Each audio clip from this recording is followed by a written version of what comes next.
On est ensemble. Gloire à Dieu. Voilà.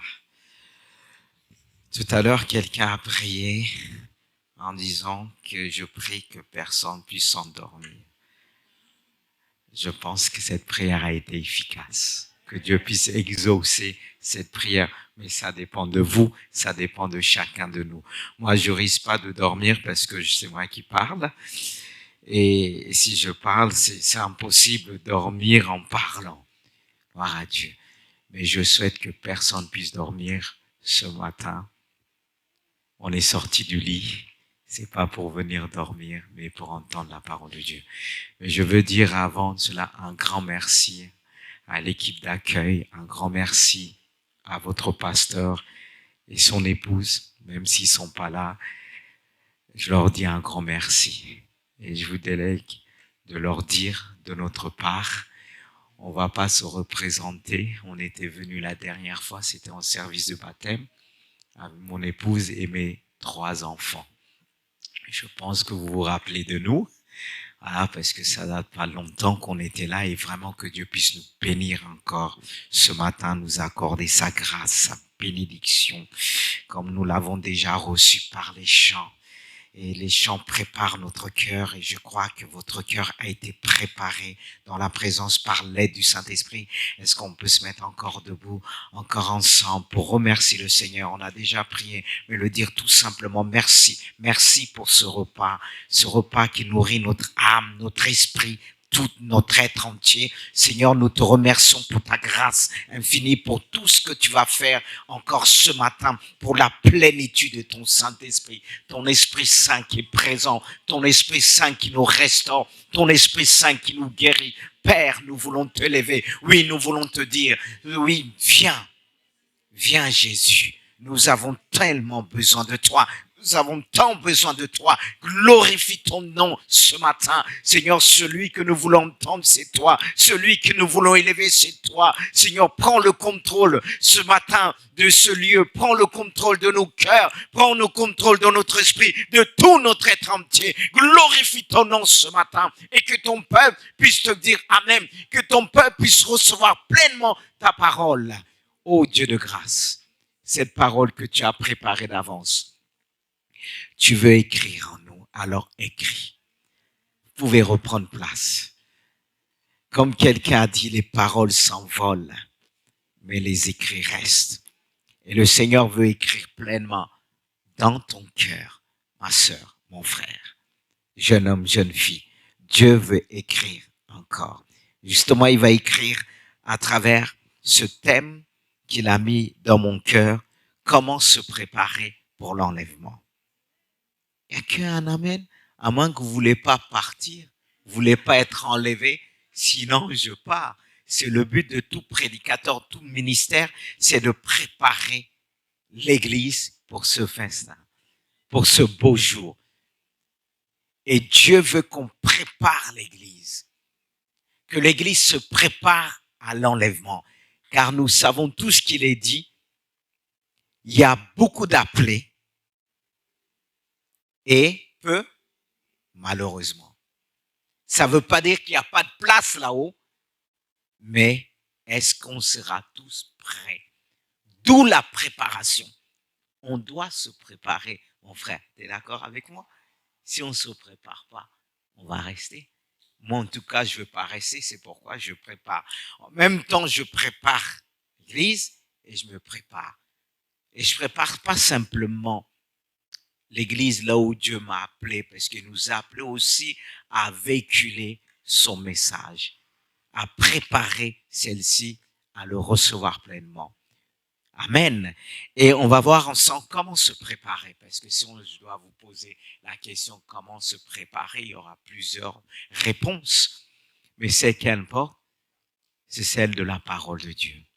Et je sais, vous la connaissez. Mais il est important de s'arrêter, de mettre l'accent sur les dernières lettres, recommandations de l'apôtre Paul, qui préparait ces églises, surtout de l'Asie mineure, à se préparer pour rencontrer leur Seigneur le jour qui viendra nous prendre. Amen. C'est dans 1 Thessaloniciens, chapitre 5. 1 Thessaloniciens, chapitre 5. Et nous allons mettre l'accent sur le verset 23.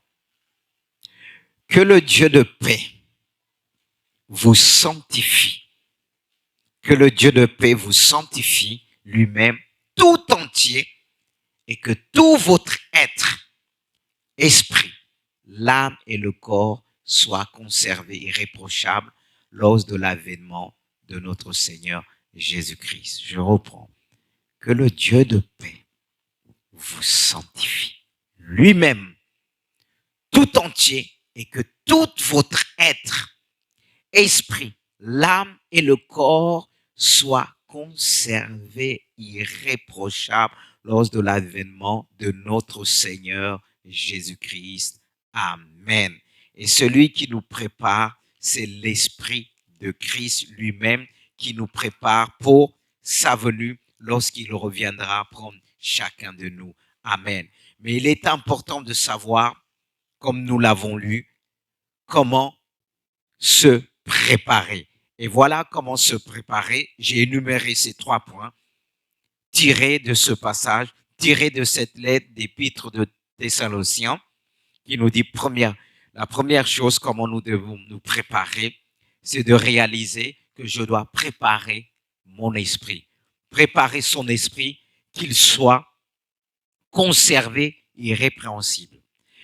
Deuxièmement, préparer son âme, qu'il soit conservé sans reproche.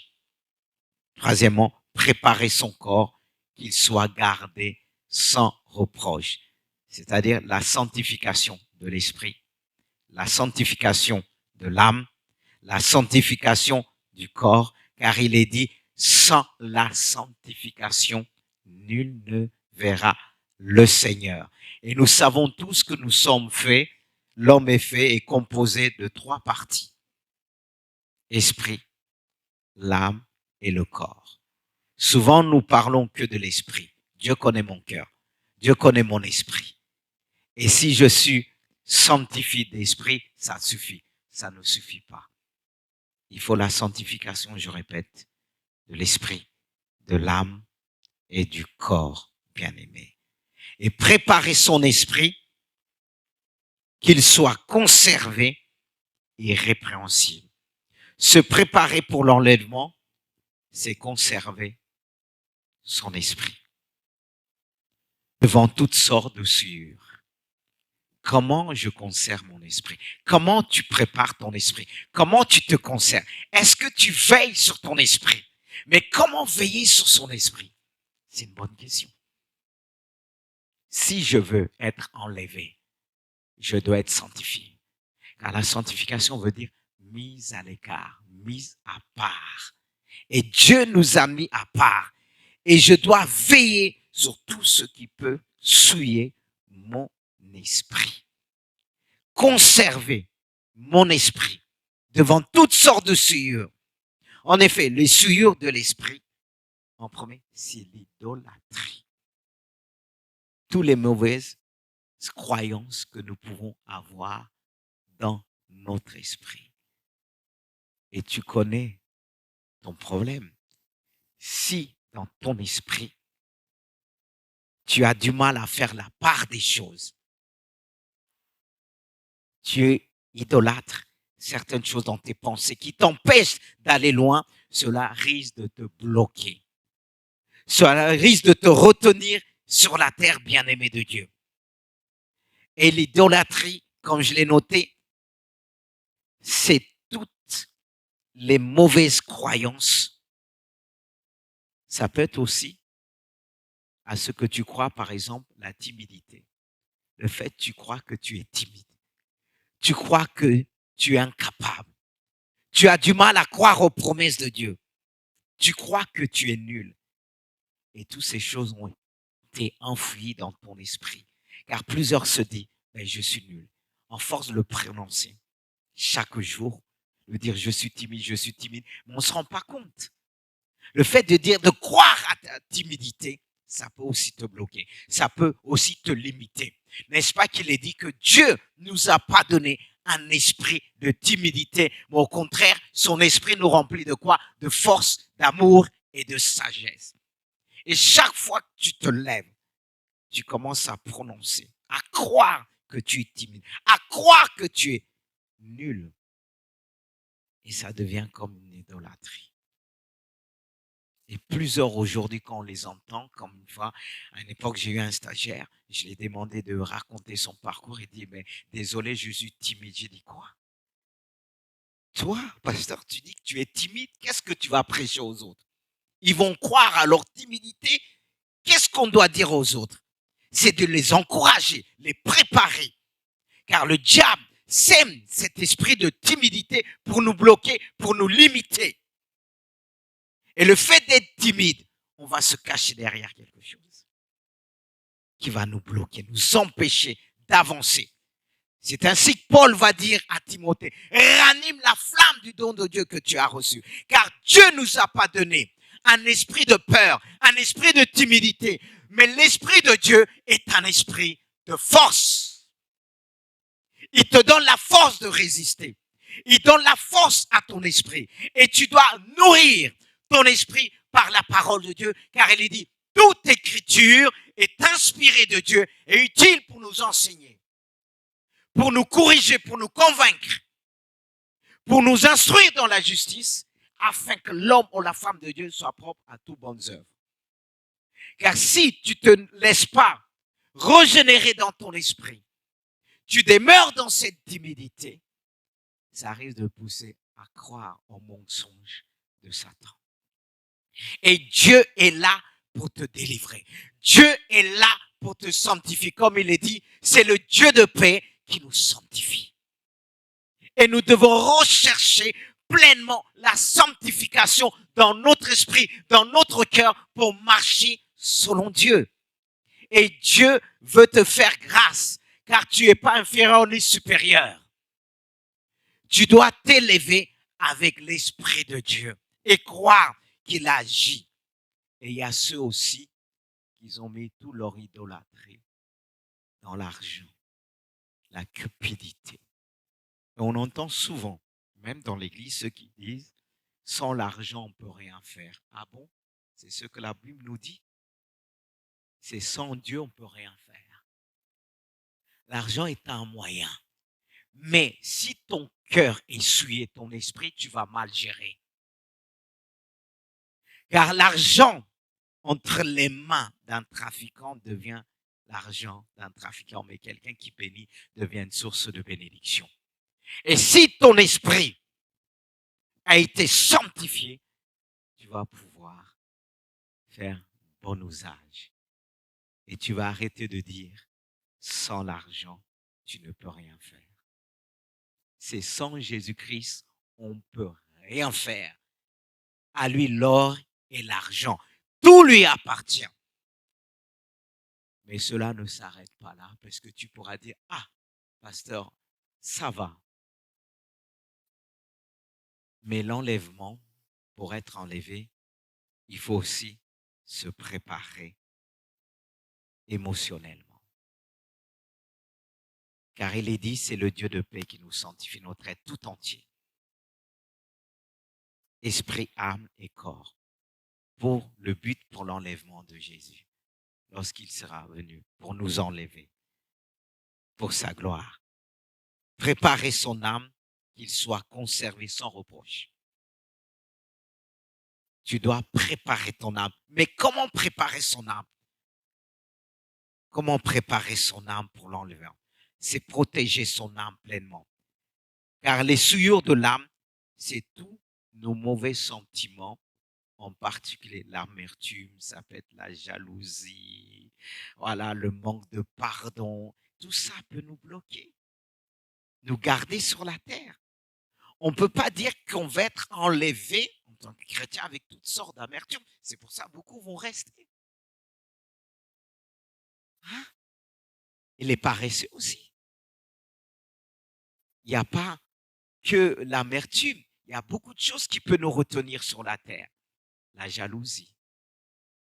Ah, quelqu'un va me dire, on a un Dieu jaloux, mais ce n'est pas la même jalousie. on se fait du mal à cause de la jalousie. Et vous pensez qu'avec un cœur jaloux, lorsque le Seigneur va revenir, on sera enlevé? Alors on doit préparer nos émotions, notre âme. Mais comment se préparer, bien-aimé de Dieu? Il est dit, veillez à ce que nul ne se prive de la grâce de Dieu, à ce qu'aucune racine d'amertume poussant de rejetons ne produise du trouble. Tout ça nous trouble. Il y a beaucoup de chrétiens qui sont troublés sur la terre. Mais pourquoi on est troublé? N'est-ce pas que Dieu nous donne un esprit de paix, calme et de tranquillité? Mais dis-moi, qu'est-ce qui te trouble aujourd'hui? Vous pensez que le fait qu'on est tout le temps troublé, qu'on va être aussi enlevé facilement? N'est-ce pas qu'il est dit? C'est dans le calme et la confiance que sera, quoi? Notre force au salut. C'est dans la tranquillité et le repos que sera notre salut. Alors, si on n'est pas tranquille, on n'a pas le repos de Dieu, le repos de l'âme, comment on va connaître le salut éternel? Comment on sera enlevé? Quelqu'un va dire non, non, non. Il va enlever même ceux qui sont troublés. C'est pas qu'il veut pas nous enlever. Mais si le Seigneur vient, il te dit viens, toi tu vas regarder à tes problèmes. Il va te dire viens, et toi tu vas pas l'entendre parce que tu vas entendre que tes problèmes. Et beaucoup seront là, fixés sur leurs problèmes, leurs difficultés. C'est pourquoi il dit déchargez-vous de tous vos soucis. Parce que si le Seigneur arrive, on est pris par toutes sortes de soucis, est-ce qu'on va l'entendre? Est-ce qu'on sera enlevé? C'est là le problème.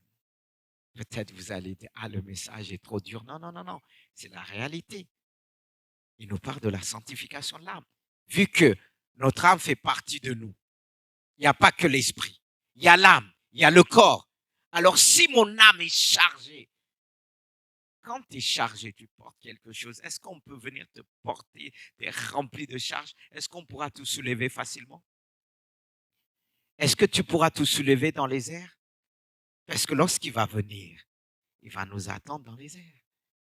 Et pour partir, il faut être léger. Et si je suis chargé de toutes sortes de soucis, ça me fait penser à Jérémie. Jérémie disait, quand je pense à ma misère, à l'absinthe et au poison, mon âme est abattue au-dedans de moi. Jérémie, à une époque, il était paralysé. Lui, le prophète de Dieu, un appelé de Dieu, il était paralysé, bloqué par ses soucis, par ses problèmes.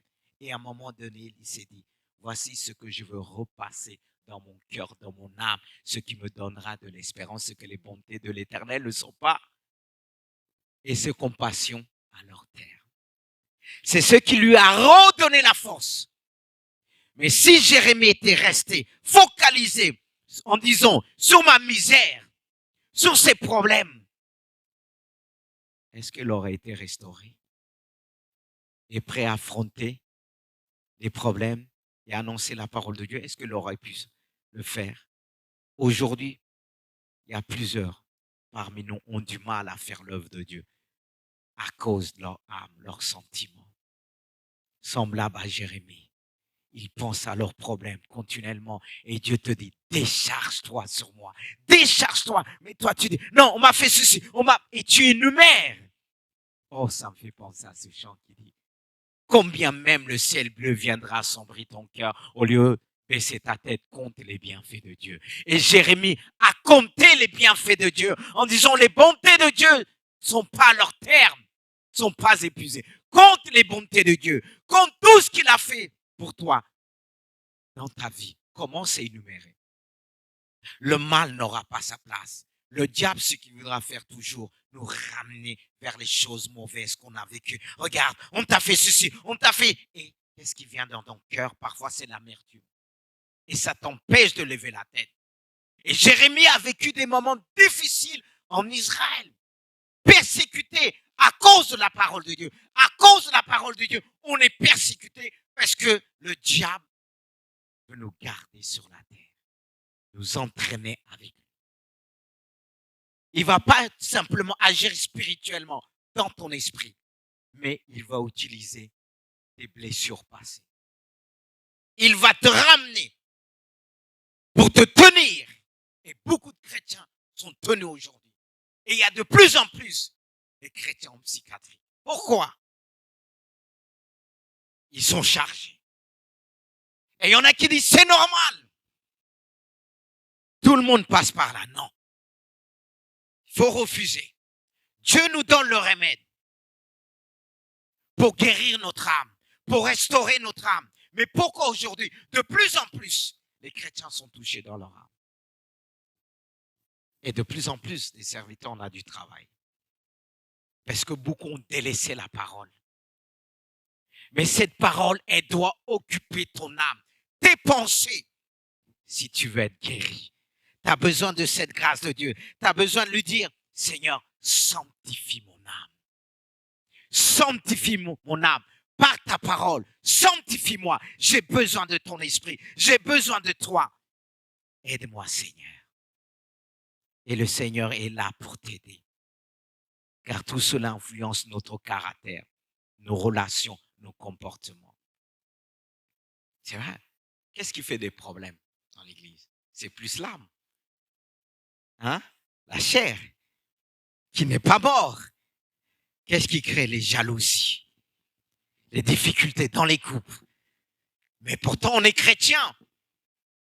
On a souvent des mauvais comportements. C'est la maladie de l'âme.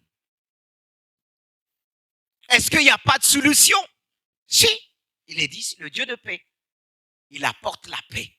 Et quand il apporte la paix à notre âme, on pourra vivre ensemble, marcher ensemble, grandir ensemble, malgré nos différences. C'est pourquoi quand Dieu nous libère, sauve, il fait un travail immense dans le domaine de l'âme. Lorsqu'on reçoit Dieu, il vient dans notre esprit. Mais le plus grand travail reste le travail de l'âme, la maladie d'amour. Vous n'êtes pas d'accord? Et Dieu veut guérir. Il veut restaurer notre âme. Mais c'est à cause de nos caractères, comportements, on dit non, je suis comme ça, je suis né comme ça. Non, le Seigneur nous a sauvés pour nous transformer.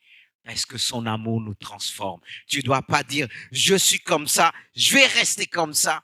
Tu dois progresser. Dieu veut influencer tes relations. Il va influencer ton comportement, ton caractère. Arrêtez de dire, je suis comme ça, je vais rester comme ça, soit apprendre à laisser. On va pas apprendre à laisser, on va pas apprendre, ni le Seigneur ne nous prend pas comme ça. Arrêtez de penser que Dieu va apprendre à laisser. Non, il nous transforme. Mais Dieu ne force pas. Si tu veux rester comme ça, qui finira par t'utiliser pleinement? C'est Satan. Si tu veux pas mettre du sel, un peu de sel, comme je dis, qui va assaisonner. Le sel, on se sert pour assaisonner. Et Dieu veut t'accorder l'esprit, n'est-ce pas qu'il est dit, n'éteignez point l'esprit au verset 19, parce qu'on peut teindre l'esprit de Dieu en nous à cause de notre comportement, à cause de notre comportement qu'on ne veut pas changer, on veut demeurer comme ça, à cause des blessures, à cause des jalousies. Il y a de plus en plus dans nos églises. De plus en plus de divisions. Et on veut toujours se réfugier dans des grandes églises comme ça. Personne ne me voit. Dès que c'est fini, je rentre. Mais beaucoup, ils se disent, mais si je viens dans l'église, on va me connaître. Moi, j'ai connu des frères et sœurs quand ils disent, mais pourquoi ma sœur, tu pars très tôt, très vite? Et dis-moi, c'est comme ça. Mais c'est à cause du caractère invivable. Et comme ça, on va dire, on va être enlevé. À moi, je prie le Seigneur. Mais il y a un problème. Arrêtons. Mais on pense qu'on va être enlevé comme ça. C'est pour ça qu'il est dit, je répète, beaucoup d'appelés, peu d'élus. Peu seront enlevés. D'où la passion de Dieu. Parce que chaque année, peu, et ça devient beaucoup. Parce que si Dieu devait revenir depuis l'époque de l'apôtre Paul, le ciel aurait été vide. Hein. Parce que quand on doit vous compter les générations, il y a toujours peu, pas nombreux. Même si vous regardez dans des églises, il y a des églises qui sont remplies à craquer, on pense que tout le monde va être enlevé quand les gens sont là. Ils chantent Alléluia. Alléluia. Il y a même ceux qui chantent Alléluia. Si le Seigneur doit venir, beaucoup vont rester. Parce qu'il dit que ce jour n'arrive pas en hiver, même un jour de sabbat. Pourquoi la Bible dit qu'il faut pas, il ne souhaite pas que ce jour arrive le jour de sabbat. Bon, nous on aurait transmis, on dit le dimanche. À votre avis, pourquoi? Vous êtes posé la question quand la Bible dit que ce jour n'arrive pas le jour de sabbat ou le dimanche. À votre avis, pourquoi? Hein? Mais on souhaite que ça soit en plein culte, qu'on dit Alléluia.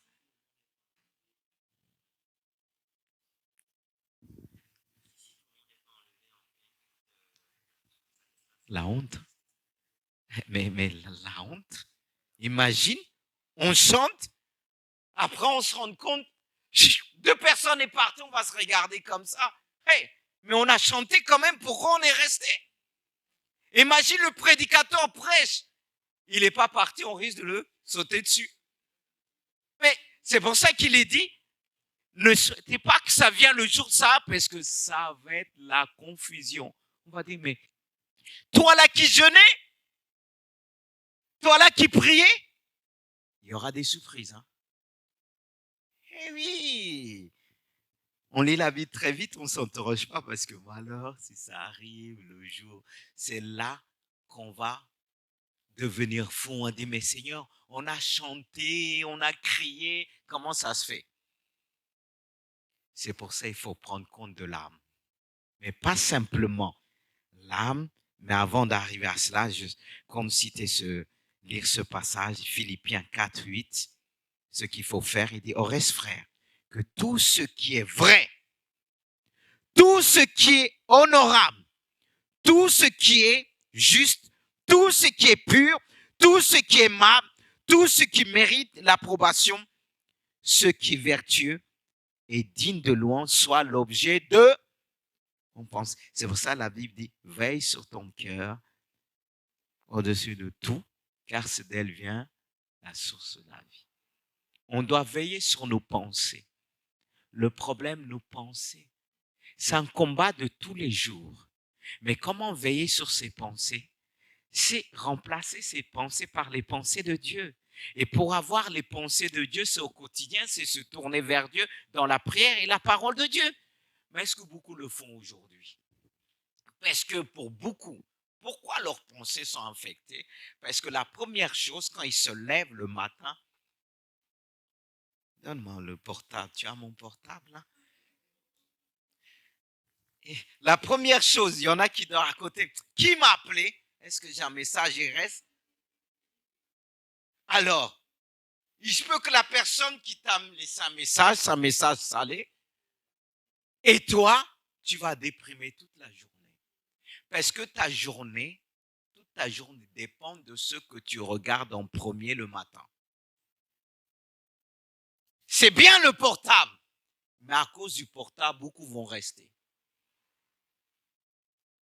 Parce que le portable a pris la place, pas la Bible. Soyons honnêtes là, ici. La plupart, quand vous levez, c'est quoi? Voilà. Il y a le réveil, il y a ça. Je comprends, il y a le réveil. Mais va vite, jette-toi sur la Bible.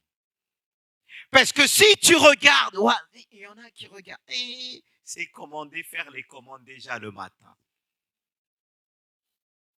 Regarde, non, il ne faut pas que je rate cette chaussure et je vais les mettre sur le panier. Et le malheur, tu te lèves le matin, il n'y a pas ça, et le moral est à zéro. C'est bien le portable, on rigole, mais beaucoup vont rester malheureusement. C'est pour ça qu'il y a beaucoup de propositions au niveau de portable, voilà, pour avoir un forfait moins cher. Et on dit, mais c'est le monde moderne, c'est super, mais attention. De même, on est là tout le temps, on dit nos enfants, est-ce que tu as lu la Bible? Est-ce que tu as lu la Bible? Est-ce que tu as lu la Bible? Et il y en a qui disent, non, les enfants disent, t'inquiète pas, je vais lire dans le portable. Ça, c'est un piège. Parce que quand tu vas regarder la Bible dans le portable, il y a une image qui va venir. te bloquer, tu vas dire après je vais lire la Bible. Et tu vas bien nourrir tes pensées. Et une fois tes pensées sont chargées là, si Jésus revient, tu vas dire, ah non Seigneur, je regarde ma messagerie d'abord. Et beaucoup vont oublier, c'est le son de la trompette. Ils vont rester. C'est bien le portable. Mais continuez à mettre votre portable à priorité, vous allez voir. Et on va voir, on est tous dedans. On doit gérer. Et ce qui doit être l'objet de nos pensées, c'est la parole de Dieu. Et j'avance. J'ai noté aussi, c'est aussi préparer son corps. Se préparer à l'enlèvement. C'est préparer son corps qu'il soit gardé sans reproche. Vous allez dire, oh, c'est ce que la Bible dit. Qu'on soit conservé et sans reproche. On soit gardé. Si tu veux être enlevé, pas simplement ton esprit, ton âme, mais ton corps. Parce que nous avons l'habitude de dire, oh, Dieu connaît mon cœur, peu importe mon corps. Après, tu exposes ton corps comme ça. Comme tu le veux. Tu t'habilles comme tu veux. On ne peut pas s'habiller comme on veut dans la maison de Dieu. On dirait qu'aujourd'hui, c'est le défilé de mode. Je ne dis pas qu'il ne faut pas être belle, bien, mais qu'on appelle s'habiller maintenant, il y a un problème. Hein? C'est une fois qu'on était dans une église, je ne vais pas dire le nom. On était assis avec mon épouse, il y a quelqu'un qui s'est levé, elle s'était battue bien serrée. Une sœur, il y a aussi des frères, hein, mais c'est descendu, j'ai crié, ma femme me dit, t'es pas discret. J'ai dit, c'était plus fort. Comment tu veux que je sois discret? Est-ce que la personne était discrète? Non. On doit veiller. Mais aujourd'hui, on dit non. Mais on s'en fout, celui qui regarde. Non, on ne doit pas parler comme ça. La Bible parle du corps aussi. Se préparer pour l'enlèvement, c'est protéger ou garder son corps devant les souillures de ce siècle présent, car nous sommes le temple du Saint-Esprit. Ce corps-là, il est le temple du Saint-Esprit. On doit veiller et on doit qu'on s'habille, dit Jésus.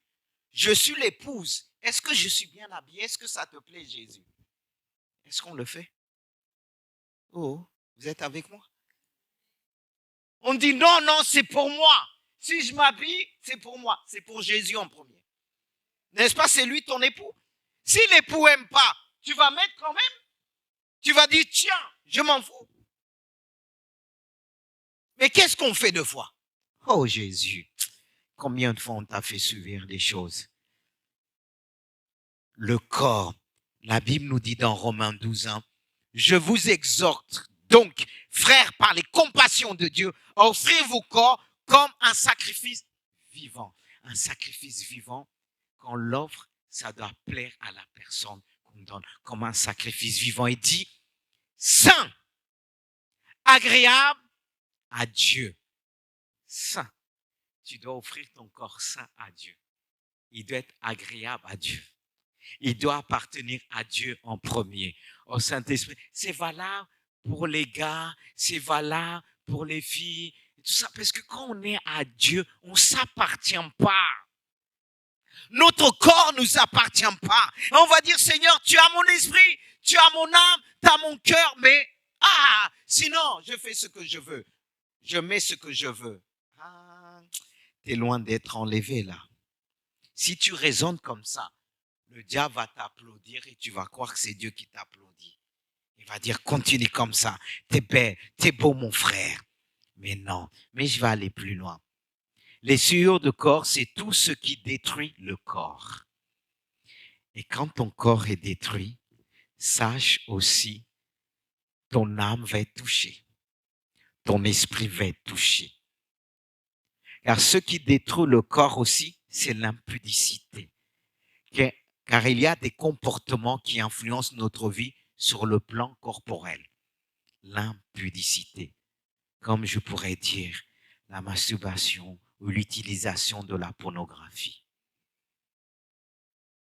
Ça nous détruit. Pas simplement le corps. Parce que des fois, il y a des réactions par rapport à notre corps. on se rend pas compte. Et aujourd'hui, même dans la maison de Dieu, la pornographie fait ravage. Je me rappelle une année, j'avais prêché dessus quand je suis parti visiter des mamans.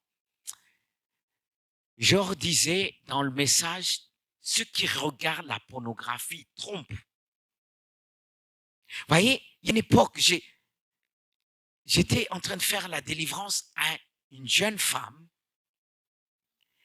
et j'ai dit, mais Seigneur, comment cette jeune femme est prise dans l'église? Elle couche souvent, elle trompe toujours. J'ai dit, Seigneur, je ne comprends pas. Pourquoi? Et je me suis interrogé, j'ai dit, mais pourquoi il y a toujours eu tromperie avec elle et son mari? Ils sont chrétiens.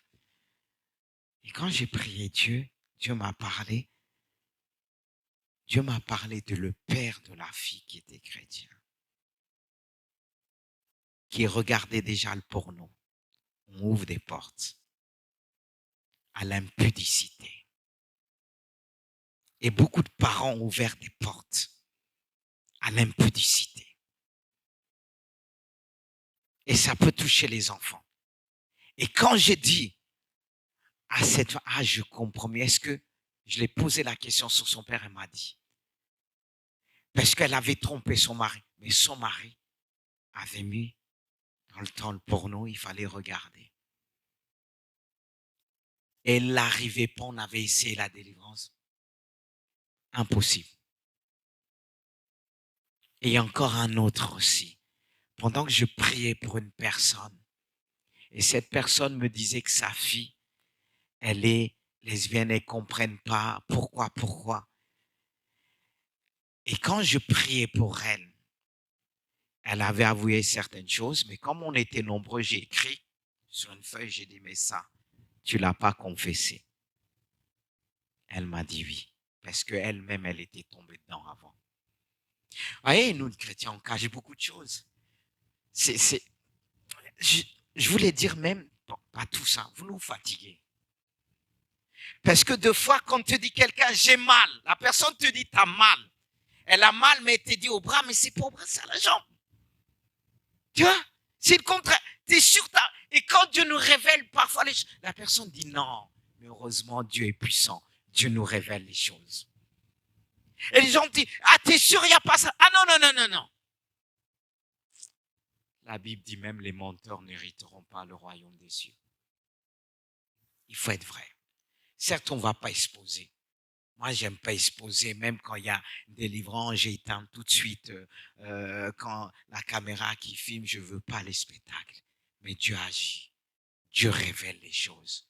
Parce qu'aujourd'hui, à cause de l'impudicité, ce que nous regardons, ce que nous entendons, il faut s'éloigner dans nos lieux de travail. Parfois, on entend des choses, on nous pousse à regarder même le porno. Même aujourd'hui, même quand on marche dans la rue, les trucs qu'on expose, on est obligé de fermer les yeux. Moi, je dis, Seigneur, il y a des choses qu'on dit, Seigneur, ôte le voile. Mais moi, je dis dans des choses, mets le voile. Je le fais cette prière, mets le voile que je puisse pas voir. Même quand quelqu'un mal habillé, mets le voile. Et je me rends pas compte. Dieu me voile aussi. Parfois, on est confronté jeune fille, je demande le voile. Pour ça. Pour que je puisse garder mon âme. Parce que le diable passe par le corps. Et tout ce qu'on regarde, tout ce qu'on entend, il y a du travail à l'église. Et plus l'église se multiplie, plus les problèmes se multiplient. Si on n'a pas la grâce de Dieu, on peut devenir fou en tant que serviteur de Dieu. Priez vraiment pour nous. Parce que les gens viennent comme ça et disent, j'ai un problème, ils pleurent. Heureusement, Dieu nous donne le discernement. Des fois, Dieu pleure, Dieu dit, tu vois, il pleure, fais attention à tes émotions. Il pleure, c'est du cinéma. Ah oui! Parce que, je savais pas, pasteur. Oui, qu'est-ce que tu regardes? Qu'est-ce que tu écoutes? On se plaît à entendre des ragots, même au Internet. On cherche pour entendre les critiques. Il se passe ça dans telle église, il se passe ça dans telle église. Vous pensez que ça ne nous souille pas, ça? La Bible nous demande de veiller. Veille et prie, afin que vous ne tombez pas en tentation. Car la chair est faible, nous dit. le corps là, s'il n'est pas maîtrisé par l'âme, si l'âme n'est pas maîtrisée par l'Esprit de Dieu, on peut tomber vite. Bien-aimé de Dieu. Mais il n'y a pas que ça qui souille le corps. Pas que la pornographie. Mais quand je parle, même il y a des films qu'on regarde de guerre, comment qu'on appelle l'île de la tentation, tout ça, les amourettes, des trucs irréels. Comme si l'amour parfait sans Jésus-Christ, elle existait. Et on veut s'habiller comme ce que nous voyons. Hein? Et il n'y a pas que les jeunes, il y a les mamans. Parce que deux fois, j'ai entendu des mamans parler à l'église. J'ai dit, hé, les 70 ans, les 80 ans, si vous racontez les choses, non. J'ai dit, non, mais eux aussi, il y a la tentation de ça. Pardon. Qu'est-ce qu'ils vont ressentir encore aujourd'hui? Parce que quand il y a l'âge là, maintenant, il y a des choses qui partent. Il faut être attaché à Dieu. Oui. Oui. Mais le problème de péché là, du corps là, c'est pas que la jeunesse. C'est pas que la jeunesse. Mais Dieu veut qu'on dénonce ces choses-là parce qu'elle fait partie de la sanctification.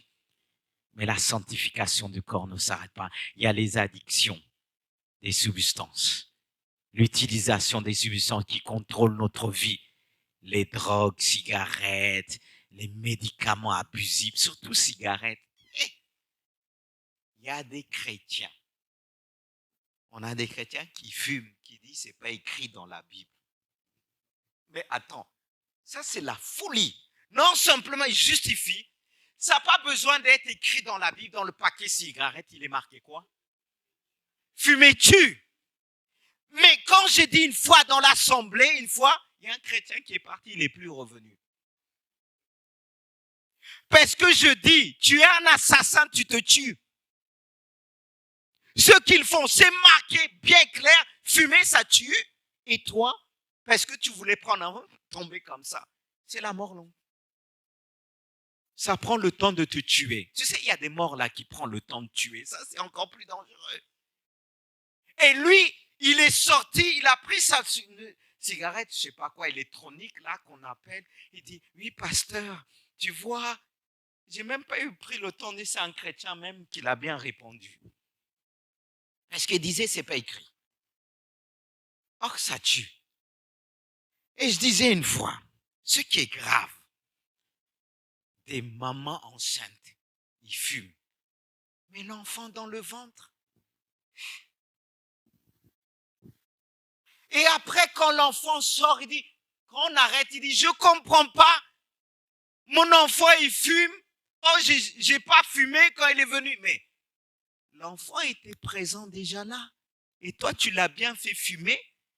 Et tu veux t'arrêter, tu penses qu'il va s'arrêter comme ça. Toi, peut-être, tu as commencé tard, lui, il a commencé dans le ventre. Parce que nous, on commence à compter quand l'enfant sort. C'est pour ça, parfois, ceux qui ont fumé quand l'enfant, il faut bien se repentir. Parce que tu vas dire, ah, tu vas être en colère pour ton enfant. Mais qu'est-ce que tu as fait avant? Toi, tu le forçais de prendre. Parce que tout ce que la femme enceinte mangeait est transmis à l'enfant. Et toi, pour certains, ça tue et il tue l'enfant.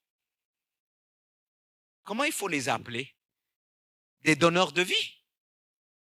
Il y a d'autres qui donnent la vie, l'enlèvent encore. Il se dit, ils l'enlèvent. Et beaucoup dans notre société. Pas simplement dans l'église. J'ai vu des jeunes qui ne m'ont pas vu. J'étais une fois un jeune, il est venu me voir. Ah, pasteur, j'ai reçu dans le ministère. 2 jours après, j'étais derrière lui. Il ne m'a même pas vu. Lui, il fumait du shit. Comme ça, il marchait comme ça. J'ai dit, celui qui est venu me voir au ministère, alors il va donner la fumée à tout le monde dans l'église? J'ai dit, ah non, heureusement Dieu. Il y a des gens qui pensent que Dieu tout le temps nous donne des révélations comme ça. On voit quand, non, une fois il va dire, sors. Il va te dire, regarde. Et j'ai l'habitude de dire à même mes enfants, dans la ville là, je vois tout, hein. Je circule partout, je connais bien la ville. Je vois même des jeunes qui viennent, alléluia, ils ont une petite copine à l'extérieur. Il y a du travail dans l'église. La sanctification, c'est avertir. Parce que là, Quand on se met avec quelqu'un de l'extérieur, on va essayer de plaire à la personne de l'extérieur, on va essayer de faire des choses que le monde fait aussi. Font des choses abusives, drogue, cigarettes. Et parlons aussi. Il y a un domaine qu'on dit, c'est normal, la nourriture. On parle toujours du corps, hein, l'excès de table. Les gens qui mangent, qui boivent, toutes sortes, ils mangent tard. Mais tellement qu'il y en a qui mangent n'importe quelle heure. Pour se lever dans la prière, c'est impossible. Ça sera dommage que beaucoup soient laissés à cause de la nourriture. Hé, comment on va appeler ça dans le ciel? Que tu rates l'enlèvement à cause de la nourriture, parce que la Bible dit excès de table, c'est quoi?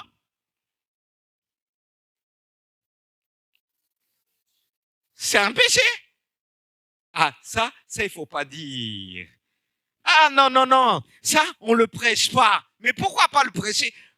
Parce que les moments de... On mange bien les moments de fête jusqu'à... Parfois, on a du mal à marcher. Mais si tu as du mal, comment tu vas sentir le son de la trompette? Parce que tellement tu vas sentir la nourriture, tu ne vas pas simplement sentir la nourriture, tu vas être dans tes oreilles, ça va te boucher. Et tu auras du mal à être enlevé. Il y a beaucoup... Non, mais c'est là qu'il faut une discipline. Quand on parle de disciple, il faut discipline. Traiter son corps dur pour être toujours apte, courir plus vite, évangéliser plus vite. Parce qu'il y en a, il ne faut pas leur demander, ah, j'ai trop mangé, je ne peux pas aller à l'église, je ne peux pas aller évangéliser. Tellement qu'aujourd'hui, c'était difficile, on a enlevé nos réunions de l'après-midi. À votre avis, c'était pourquoi? Avant, on avait des réunions l'après-midi. Il y en a qui ne pouvaient pas repartir à l'église parce que trop bu, trop mangé. Comme je disais une fois dans le culte, j'ai dit, il y en a qui disent, ah, pasteur, prie pour moi, je bois trop. J'ai dit, mais tu te lèves, tu décides de ne plus boire. C'est tout. C'est tout. Un musulman, est-ce qu'il a besoin de prier un musulman qui dit qu'il ne va pas boire? Est-ce qu'on va prier pour lui? Non, il décide. Mais des fois, il y a des personnes qui nous délivrance pour tout. Il faut décider. Si tu décides, Dieu va t'aider. Et la prière aura un impact dans ta vie. Mais il y en a qui pensent, il vient, il ne veut pas décider. Il dit, pasteur, prie pour moi. Ça nous fatigue. On prie, je peux passer même toute la nuit. Si tu n'as pas décidé, ça ne va rien faire. Parfois, on demande à Dieu, on va nous dire même on n'est pas puissant. Mais la puissance, c'est toute l'église. Si moi, je prie pour toi, et toi, tu viens, non, je vais voir s'il a la puissance. Même Seigneur, je n'ai pas décidé, j'aime. On a un jeune comme ça, que j'ai vu au plein parc, qu'on avait délivré en pleine cigarette. Il n'a même pas vu, j'ai arrivé, j'ai dit, mais un jour dans le culte, j'ai dit, mais toi là. Et en plus, devant tout le monde, j'ai dit, toi là, il faut arrêter. J'étais surpris l'autre jour et dit, il m'a dit, c'est trop fort, plus fort que, j'ai dit, plus fort que toi. J'ai dit, mais si tu rencontres une femme là, tout de suite, que tu aimes, elle te dit, je te donne une condition. Si tu veux que je sois avec moi, arrête la cigarette. Est-ce que c'est une prière, ça? Est-ce qu'il ne va pas arrêter? L'amour est puissant. Si Jésus te dit, je t'aime, tu es la plus belle, ma condition, laisse ça. Tu ne vas pas balancer ça? L'aveugle, qu'est-ce que l'aveugle a fait? Son manteau qui gardait, comment on appelle cet aveugle de la Bible là? Ah, Bartimée. Est-ce qu'il a gardé son manteau? Quand il a entendu Jésus, il a balancé ce manteau. Jésus a dit, laissez-le venir. Lui, il a dit, va rencontrer le Seigneur. L'époux, il a balancé son manteau. Mais toi, tu dis, délivre-moi d'abord. L'amour délivre. Si tu aimes vraiment, l'amour que tu as va te délivrer. C'est pourquoi la Bible dit, Dieu nous remplit de force d'amour et de sagesse. Parfois, pour une délivrance, il ne faut pas la sagesse, il faut l'amour. Et dans d'autres cas, il faut la sagesse. Et d'autres cas, la force. Alors arrêtons de dire délivre-moi, délivre-moi. Et c'est ça qui nous fait du travail à l'église. Et on a du mal. Le corps, c'est là qu'on a besoin. Et les médicaments, l'alcool, l'abus de l'alcool. Il y en a, maintenant, ils ne se rendent même pas compte. Ils vident des bouteilles. Et je pense que cette église, elle est bien sanctifiée. Ce n'est pas votre cas. Que Dieu vous bénisse. Le corps est l'enveloppe corporelle que nous avons avec les 5 sens. Que nous connaissons. Lui, l'odorat, le goût, le toucher et la vue. Et chaque sens correspond à un organe, mes frères et sœurs. Ces 5 sens nous permettent de percevoir le monde qui nous entoure. Ils sont au nombre de 5 que j'ai cités. Mais quand on est touché, notre comportement par ces substances, ça influence nos 5 sens. Or, Dieu nous a donné les 5 sens pour ressentir le danger, pour discerner l'odorat, la vue, voir de loin, entendre, le toucher. Pourquoi aujourd'hui des gens qui sont pris par l'alcool, partout, ils ont du mal à discerner. Ils ont du mal à faire fonctionner leur organe. Voyez comment Dieu a créé notre corps. Il est aussi spirituel. Il nous permet de saisir autour de nous, ressentir les choses. Mais si tu es pris par l'alcool, les substances, comment tu vas ressentir le danger autour de toi? Parfois, on n'a pas besoin de prier pour ressentir les dangers autour de nous. Mais si les 5 sens sont bien fonctionnels, n'ont pas été corrompus par tout ce que nous mettons dans notre corps, nous donnons à notre corps, ils vont nous permettre de bien fonctionner. Et c'est ce qui va nous permettre, ces 5 sens, entendre le son de la trompette. Même si nous disons c'est esprit, mais c'est aussi esprit. Notre corps aussi agit. N'est-ce pas qu'il est dit que Jésus conduit dans les déserts? Il a été une fois conduit, revêtu du Saint-Esprit. Ton corps a besoin d'être revêtu du Saint-Esprit. Et tes 5 sens ont besoin d'être revêtus du Saint-Esprit. C'est ce qui va te permettre de saisir, développer ta sensibilité, ton insouciance, développer. Mais si on ne fait pas attention à toutes ces substances, ce qu'on mange, ce qu'on boit, ça va étouffer les 5 sens. Parce que l'esprit veut dominer sur ton âme. Prends le dessus sur ton âme. Et ton âme qui a été touchée par ton esprit, sanctifié, a besoin d'agir avec ton corps et tes 5 sens qui va te permettre de sentir un départ de danger. Un départ de feu. Tu dois le sentir. Tu sens de loin. Il y en a qui sont efficaces. Ils voient de loin. Ils entendent de loin. Voyez? Notre corps est aussi esprit. Notre corps est esprit. Voyez comment Dieu nous a créés. Mais le problème, le Satan va te dire, c'est rien. Dieu agit dans ton esprit. Mais ton esprit agit avec ton corps. Ton esprit agit à travers les 5 sens que Dieu t'a donnés. C'est cette dimension. Dieu a créé l'homme parfait pour se défendre, pour se protéger. Et même quand on a pris quelque chose, il y a des réactions dans notre corps qui rejettent. Mais aujourd'hui, ça ne peut plus rien faire. Tellement reçu un coup. La même chose spirituellement. Que Dieu puisse nous aider pleinement. Et vous comprenez pourquoi il est dit, recherchez la paix.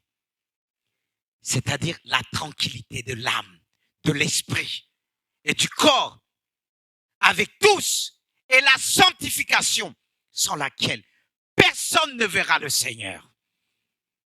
Ce qui va te permettre de voir le Seigneur, c'est la sanctification de ton esprit, de ton âme et de ton corps et aussi ainsi que les 5 sens. Et là, tu vas être sensible. Et Dieu veut rendre cette église sensible, permettre cette église de ressentir les choses bien avant qu'elles arrivent. C'est ça l'esprit de prophète.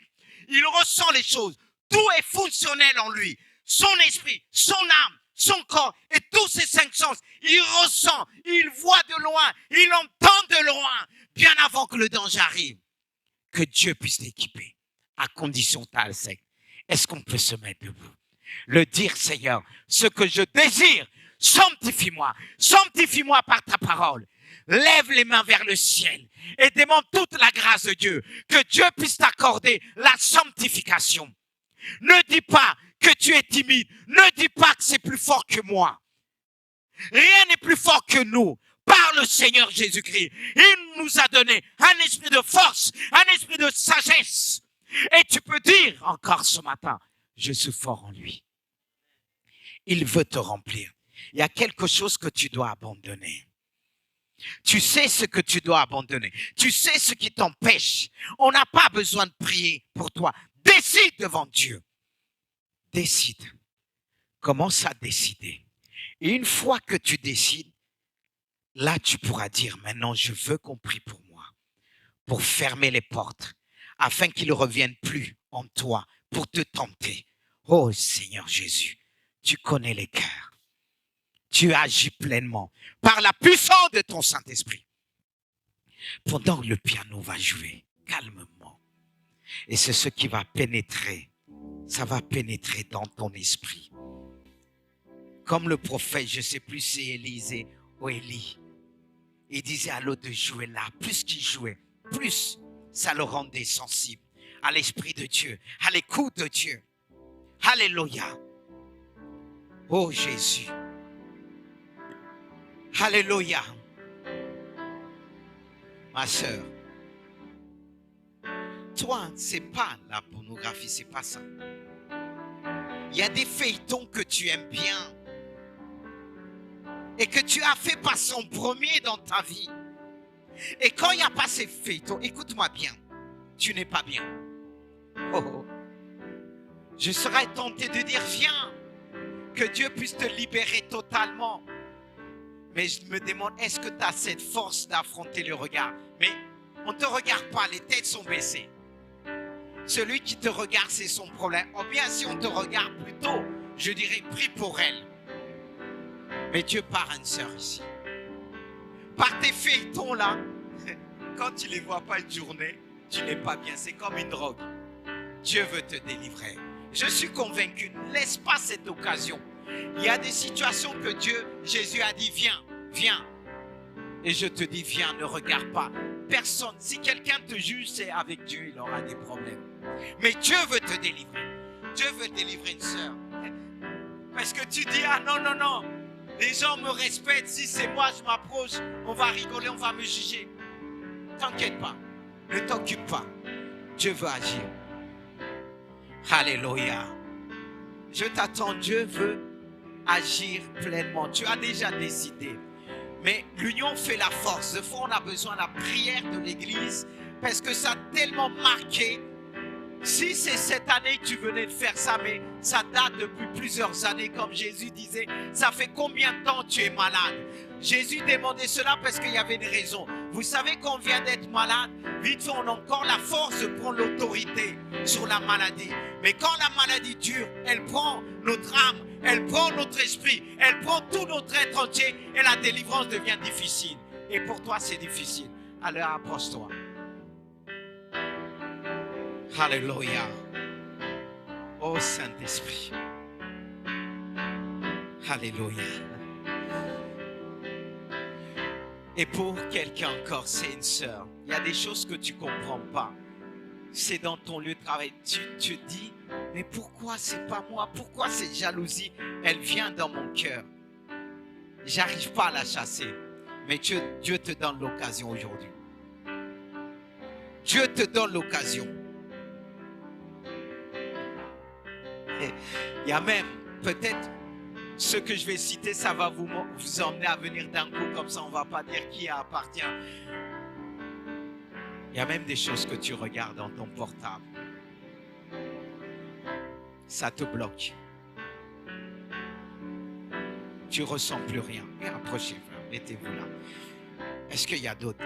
Ça te bloque. Tu reçois plus. Regarde, avant, tu sentais la sensibilité de Dieu. Mais ce que tu regardes dans ton portable, il n'y a plus la sensibilité. Mais si tu continues comme ça, tu vas t'éteindre. Tu vas éteindre le Saint-Esprit en toi. Alors approche-toi. Oh, il n'y a pas de honte. C'est entre nous. Hein. C'est entre nous. Dieu veut te visiter. Approche-toi. Alléluia. Saint-Esprit veut agir. Koria Santa Karayachira. Approchez, mettez-vous là. Est-ce qu'il y a d'autres? Dieu veut délivrer, je le crois. Dieu donne des paroles de connaissance. Alléluia. Alléluia. Et il y a une sœur qui est là, qui a un enfant. Tu as eu un enfant avant que tu viennes à Dieu. Et aujourd'hui, la personne avec qui tu as un enfant, avec une autre personne. Et tu as tellement mal. Parfois, il y a des pensées qui viennent dans ton esprit, qui pensent la mort à cette personne, à cette fille-là. Dieu veut enlever ces pensées en toi. Dieu veut enlever ces pensées. Toi qui reconnais, viens. Parce que si tu ne viens pas, ça va continuer. Ça va continuer en toi, ces pensées, de souhaiter la mort à l'autre. Laisse-la avec le Seigneur. Laisse ton gars avec le Seigneur. Heureusement que tu n'as pas eu plusieurs enfants avec lui. Approche-toi. Oh Saint-Esprit. Alléluia. Approche-toi. Approche-toi. Il y a encore d'autres. Hein?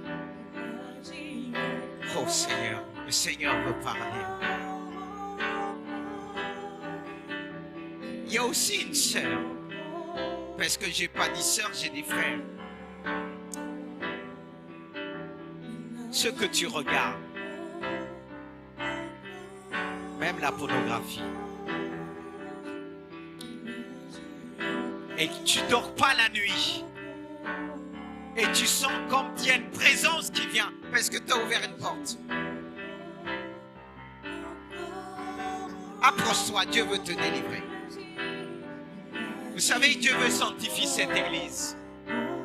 Si tu t'approches, tu verras la gloire de Dieu. Parce qu'à travers toi, Dieu veut agir. Dieu veut emmener la foule dans ce lieu. Mais il veut délivrer. Alléluia.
Dieu t'accueille. Dieu ne t'abandonne pas. Et tu as peur d'être abandonné. Tu as peur d'être abandonné. Tu as peur d'être abandonné. Mais le Seigneur t'accueille. Je chasse cet esprit de peur. Je chasse cet esprit de peur. Je chasse cet esprit de peur. Je chasse cet esprit de peur. Au nom puissant de Jésus. Alléluia. Encore. Alléluia.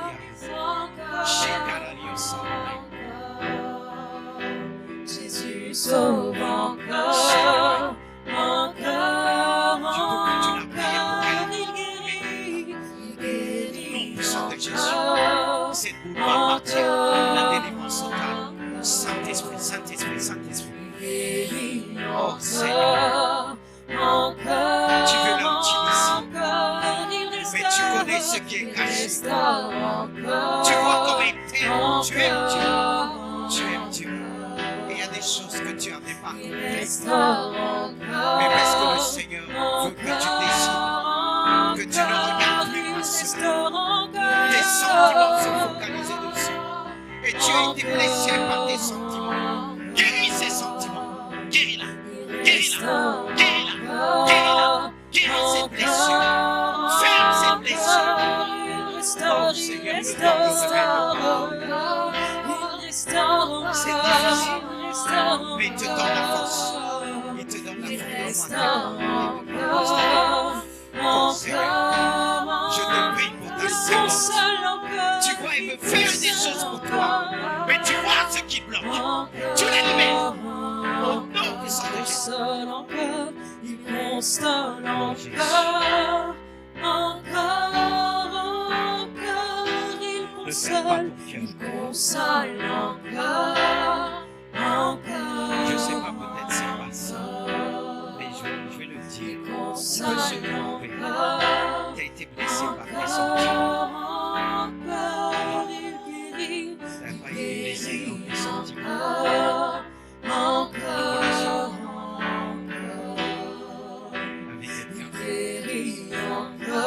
es marié avec tes parents. Il triomphe encore, C'est ce qui est revenu des parents. Et que Dieu te donne la force de pardonner. Est-ce que tu as le courage de pardonner? il triomphe encore, Le pardon doit continuer à être accompagné par des actes. Jésus Pas que en partie. triomphe Et tu verras la gloire de Dieu comme il va te guérir totalement. Parce que ça fuit. Et quand tu vois les comportements n'ont pas changé. Et ça te fait des encore, Mais Dieu veut te guérir totalement. encore, Il veut t'utiliser. il Dans triomphe l'évangélisation, il veut t'utiliser, que tu puisses toucher tes parents. Il va le faire. Fais-lui confiance. Seigneur, je te prie. Je te prie pour soi. Guéris son cœur. Guéris son cœur. Qu'elle ne se refuge pas nulle part. Mais qu'elle revienne vers toi. Que tu sois le sang. Et dès qu'elle se lève le matin, que ça soit toi le premier. Toi le premier. Au nom puissant de Jésus. Au nom puissant de Jésus. Guéris son cœur. Guéris son cœur. Et tout ce qui est détruit soit guéri. Au nom puissant de Jésus. changé, Jésus t'aime encore, Que Dieu te donne cette force. encore, Jésus t'aime, Jésus t'aime, encore, Oh Seigneur, Jésus je te t'aime, prie. Tu encore, l'aimes. encore, Tu vois des choses qu'il n'a jamais encore, Jésus Tu n'as t'aime, jamais dit. Jésus Tu n'as t'aime, pas eu honte. encore, Tu n'as pas eu honte. Tu encore, t'es approché. Il va te libérer. Fais-lui confiance. Jésus Seigneur, je te t'aime prie. encore. Je te prie pour ton serviteur. Merci pour ta En ton grâce. sein, Jésus t'aime, Jésus t'aime C'est lui. encore. Il s'approchait, mais il ne voulait pas qu'on sache que je Jésus sache. t'aime Alors, Seigneur, tu le sais, tu le libères. encore, Jésus t'aime encore, Tu lui tu donnes la t'aimes force. encore. Tu vas même le voir maintenant. Dans tout ce qu'il ne doit pas voir, Jésus qu'il ne voit t'aime pas. Que cela ne encore. fasse plus rien à son âme, à son esprit. Seigneur, c'est ce qui va lui accorder Il le agit encore. C'est ce que tu veux. C'est d'avoir cette sensibilité que tu avais avant. Il agit Et quand quelque chose encore. te disait c'est pas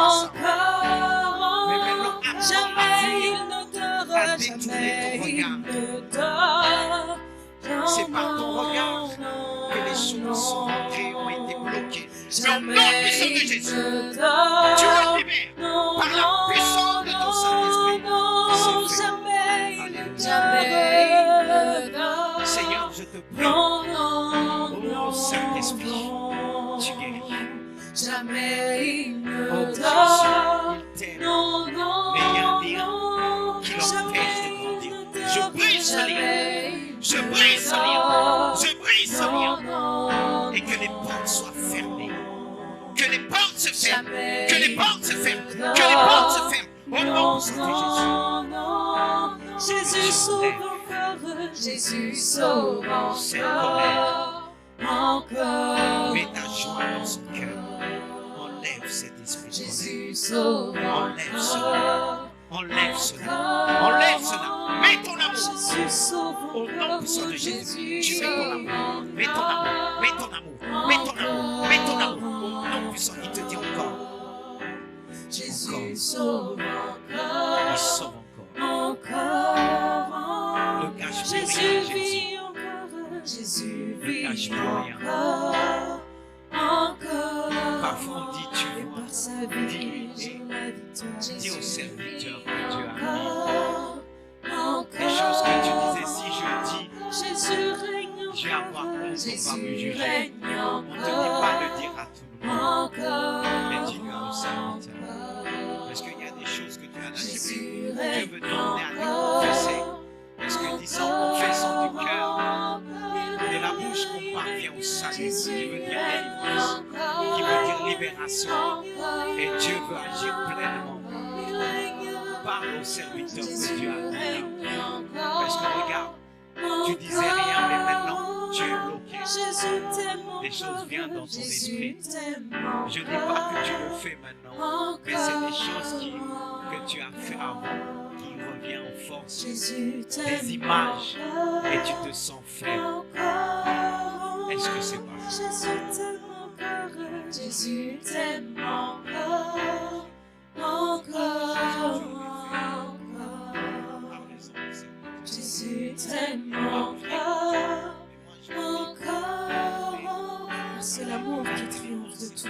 Jésus t'aime encore. Encore. Jésus t'aime encore.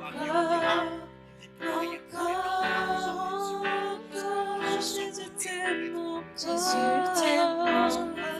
Jésus t'aime encore. Seigneur, tu vois ces images qui l'empêchent de dormir. Et pourtant, c'est le passé. Et le diable ramène le passé pour le détruire, pour le ramener à tomber. Seigneur, tu agis maintenant.